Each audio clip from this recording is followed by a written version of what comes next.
السلام علیکم ورحمۃ اللہ وبرکاتہ۔ عبدالکریم آزاد مخاطب، آج کا ہمارا موضوع ہے تانبے کا حصول، یعنی کہ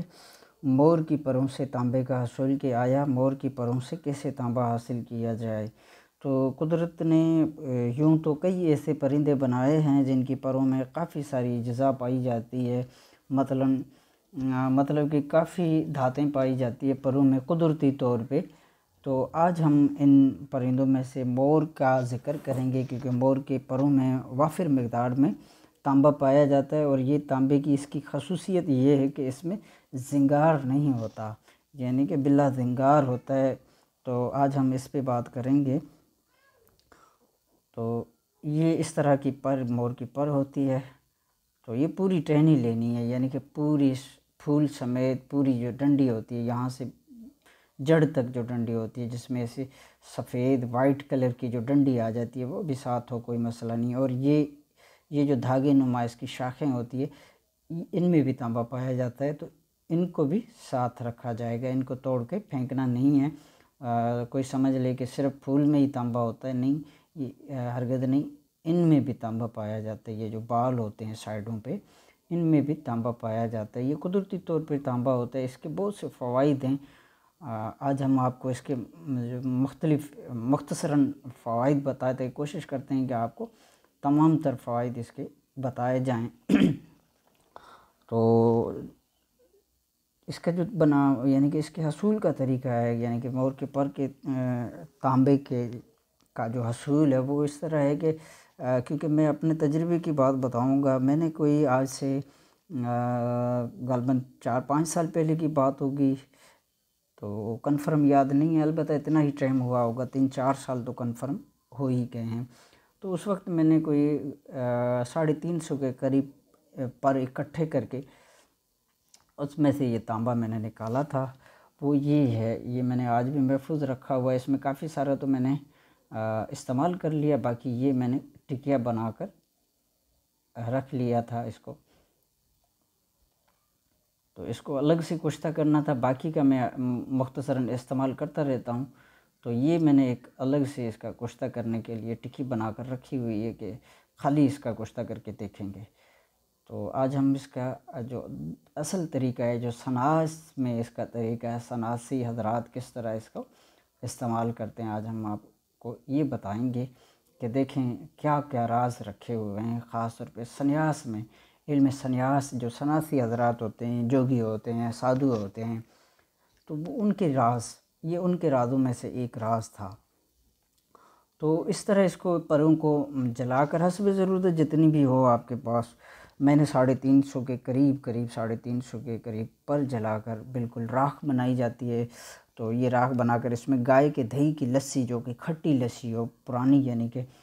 24 گھنٹے بعد کی جو لسی ہوتی ہے وہ عموماً کھٹی ہو جاتی ہے۔ تو 1 لیٹر لسی ہو، اور اس میں 1 پاؤ سرخ نمک، یعنی کہ لال نمک پیس کر اس لسی کے اندر شامل کرنا ہے، اور اس میں آپ نے یہ جو راکھ مور کے پروں کی بنے گی، اس کو آپ نے باریک کر کے اچھی طرح، کیونکہ جب ہم اس کو آگ لگاتے ہیں، جیسے کپڑا جل کر نا کس طرح وہ ڈلیاں ڈلیاں سا بن جاتا ہے، ربڑی جلتی ہے، جیسے ربڑ جلتی ہے، اس طرح یہ بن جاتی ہے۔ تو اس کو اچھی طرح پیس کر باریک کر کے اس لسی کے اندر ڈال دینا۔ لسی کے لیے آپ نے برتن ہمیشہ کوئی ایسا لینا ہے کہ بالٹی ٹائپ ہو، جیسے بالٹی ہوتی ہے، یہ آپ ربڑ کا بھی استعمال کر سکتے ہیں، کوئی حرج نہیں، مرتبان جسے کہتے ہیں، ربڑ کا استعمال کریں، بوتل وغیرہ نہیں چلے گی، کوئی کھلے منہ والا مرتبان ربڑ کا ہونا چاہیے۔ تو اس میں آپ نے یہ رکھ دینا ہے، یعنی کہ اس لسی میں آپ نے مور کے جو پر کی راکھ ہوگی، یہ آپ نے اس میں بھگو کر چھوڑ دینی ہے، اور صبح شام 1 مرتبہ اس کو ہلا دینا ہے۔ اس طرح سردیوں کا موسم ہو تو آپ نے کم از کم 10 روز رکھنا ہے، اور اگر گرمیوں کا موسم ہو، جیسا کہ ابھی گرمیوں کا موسم شروع ہونے والا ہے، اور اگر گرمیوں کا موسم ہو تو کم سے کم آپ نے 7 روز تک رکھنا ہے۔ اور یاد رہے کہ دن میں 2 مرتبہ اس کو، 2-3 مرتبہ 4 مرتبہ نہیں تو کم از کم 2 مرتبہ اس کو لازمی ہلانا ہے، یعنی کہ صبح شام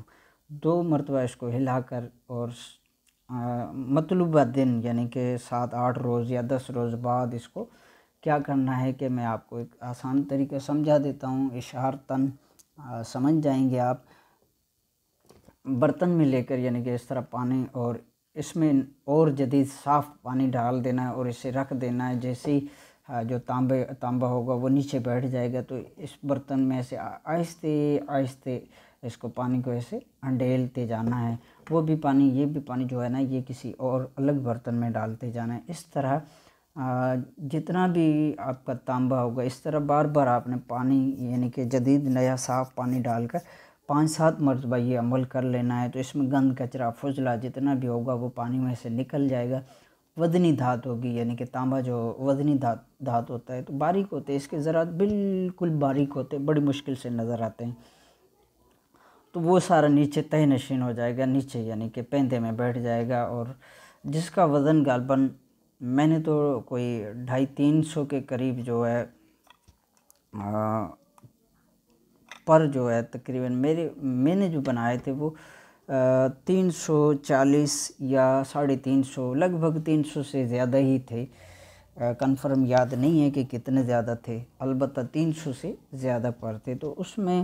جو میرے پاس مطلوبہ مقدار نکلی تھی، وہ اس وقت میں نے وزن بھی کیا تھا، وہ بھی کنفرم اب مجھے یاد نہیں رہا۔ البتہ اگر احتیاط سے باریک بینی کے ساتھ صحیح طرح سے اگر نکالا جائے تو کم از کم 40 گرام سے 50 گرام، اور اس سے بھی کم اگر کسی سے نکلتا ہے تو 30-35 گرام تو ہر صورت میں نکلتا ہے۔ اب اس کے مختلف طریقے ہیں کہ اس کو استعمال میں کیسے لایا جائے، تو ہم آج آپ کو ایک انتہائی آسان طریقہ بتا دیں۔ اس سے پہلے ہم تانبے کے اس کے محنت کے حوالے سے آپ کو تانبے کے کچھ فوائد گنوا دیتے ہیں کہ یہ تانبا اگر اس کو زندہ کیا جائے، جیسے 3-4 اجزاء سے اس کو زندہ کیا جاتا ہے، مثلاً شہد، سہاگا، گھی، مری ہوئی چیز میں الائچی، اس طرح 3-4 تو اس طرح 3-4 چیزیں، مثلاً شہد، سہاگا، گھی، مری ہوئی چیز میں الائچی، یہ 3 چیزیں لے کر ان کو برابر وزن مکس کیا جاتا ہے۔ پھر کوٹھالی، مثلاً اس طرح کی کوٹھالی، یہ تو چائنا ڈش کوٹھالی ہے لیکن مٹی کی بنی ہوئی سرخ کوٹھالی ہوتی ہے، اس میں تھوڑا سا یہ جو مرکب بنایا جاتا ہے اس کو ایسے لگا کر اس کے درمیان یہ جو تانبا نکلتا ہے اس کو رکھ کر اوپر بھی تھوڑا مواد یہ شہد، سہاگا، گھی والا ڈال کر پھر اس کو چرخ دیا جاتا ہے، تو یہاں پہ تانبا پگھل کر اپنی اصل حالت میں آ جاتا ہے، دھاتی شکل میں آ جاتا ہے۔ یہ تانبا پھر اس کی انگوٹھیاں بنائی جاتی ہے، انگوٹھیاں بنا کر پہنی جائے تو اس میں زہر والی چیزیں جیسے جانور حشرات ہوتے ہیں، جیسے مثلاً بچھو ہو گیا، سانپ ہو گیا، اس کے کاٹے کا زہر نہیں چڑھتا۔ اور اسی طرح اگر اسی تانبے کی جو مور کے پر والا تانبا، اسی کی اگر کٹوری بنا کر، یہ تو پھر وہ دم کرنے والے حضرات کرتے ہیں، پھر مختلف یعنی کہ وہ دم جیسے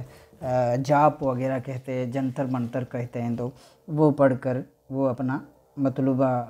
جو حصول ہوتا ہے وہ ممکن بناتے ہیں۔ تو آج ہم آپ کو ایک اور چیز بتاتے ہیں جو کہ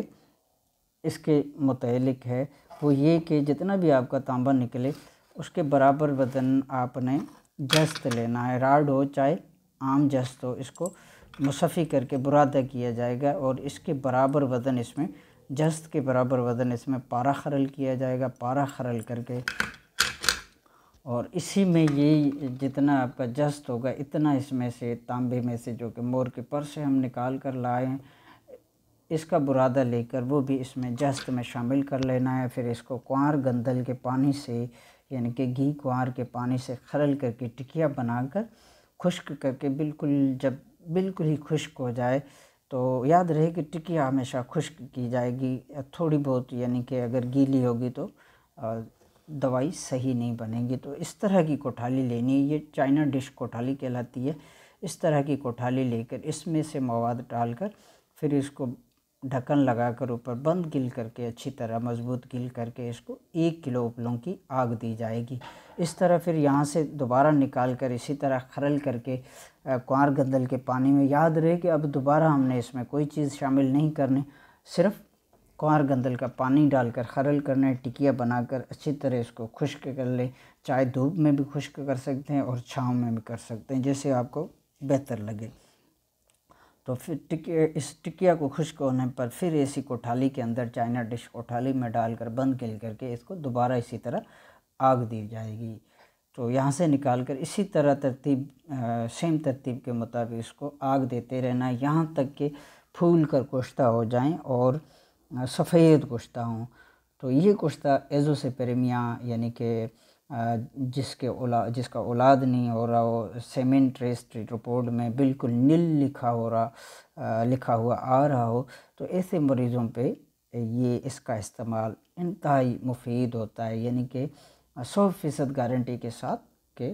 ایسے مریضوں کے جو نل سپرم والے مریض ہوتے ہیں ان کا 100% گارنٹی کے ساتھ اس سے علاج کیا جا سکتا ہے، باشرط استعمال کرانے والا خود قابل ہو۔ اس کے علاوہ یہ برس پھلبری کہتے ہیں، برس کہتے ہیں، کوڑ بھی کہتے ہیں، اس مرض میں بھی کافی اس کا بہترین نتائج ہوتا ہے۔ اس کے علاوہ سوزاک ہو گئی، بواسیر، بھگندر یا چہرے کی خوبصورتی، کیونکہ نیا خون بناتا ہے اور وہی چیز زیادہ کام کرتی ہے جو جسم کو توانا رکھے اور نیا خون بنائے، اور یہی وجہ ہے کہ یہ اسپرم پیدا کرتا ہے، یعنی کہ ایزوسپیرمیا کے جو مریض ہوتے ہیں جن کے جراثیم نل ہوتے ہیں، اولاد کے جراثیم نل ہوتے ہیں، ان پہ 100% اسی وجہ سے یہ کام کرتا ہے۔ تو یہ آج کا ہمارا موضوع تھا کہ ہم کوئی رازوں میں سے کوئی راز بتائیں، تو یہ آج ہم نے آپ دوستوں احبابوں سے شیئر کیا ہے۔ آپ کی دعاؤں کا طالب عبدالکریم آزاد۔